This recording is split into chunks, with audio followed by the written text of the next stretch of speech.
patria. An 22, se pregătește un nou război.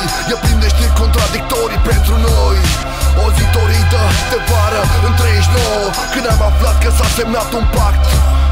Atunci eram boboc în compania nouă și devenise clar din ce citeam în ziar.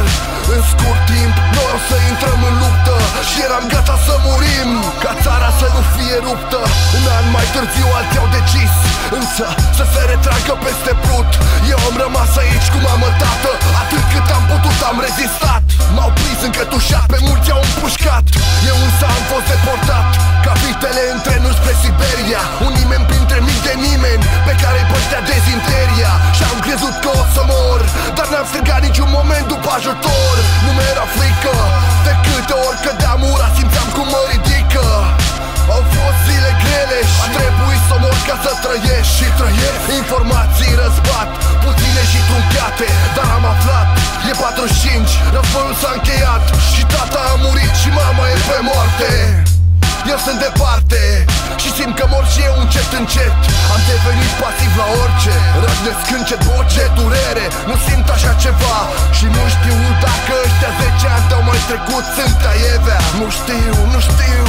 Și într-o dimineață, când nimeni nu crede, mi-au spus ești liber, iau drumul către țară. Și tot ce aflu mă face să vreau să dispar a doua oară.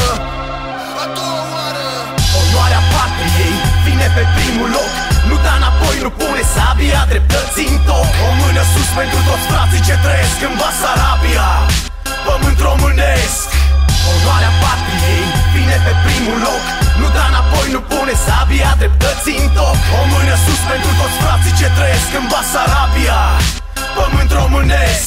Vărs lacrimi pentru patria, mamă, ce s-a întâmplat? Doamne, am ajuns aici și mă simt ca exilat. Am îndurat, știind că acasă mă așteaptă cineva, dar ce văd acum îmi sfâșie inima.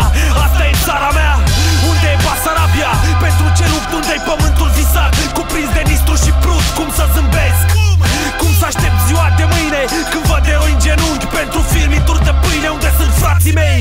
Au dispărut, uite-i cum pleacă. Sabia dreptății a ruginit în teacă. Îi văd căzând rând pe rând, oborâți de vânt. Ne naștem din țărână, ne întoarcem în pământ. Stau să mă întreb pentru ce au murit atâția camarazi, să ajungem să fim conduși de niște comuniști bastarzi. Nu eu, nu pot, eu m-am născut să lupt, să-mi fac datoria. Soldat necunoscut, onore patria. Onoarea patriei vine pe primul loc. Nu da înapoi, nu pune sabia dreptății în toc. O mână sus pentru toți frații ce trăiesc în Basarabia, pământ românesc. Onoarea patriei vine pe primul loc. Nu da înapoi, nu pune sabia dreptății în toc. O mână sus pentru toți frații ce trăiesc în Basarabia, pământ românesc. Onoarea patriei vine pe primul loc. Nu da înapoi, nu pune sabia dreptății în toc. O mână sus pentru toți frații ce trăiesc în Basarabia, pământ românesc. Onoarea patriei vine pe primul loc. Nu da înapoi, nu pune sabia dreptății în toc. O mână sus pentru toți frații ce trăiesc în Basarabia, pământ românesc.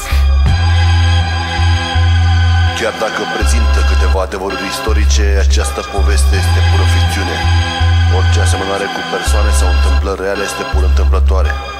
Totuși, dedicăm această poveste tuturor românilor din Basarabia, celor care nu au uitat că sunt români, care simt românește și acum și care vor simți în continuare.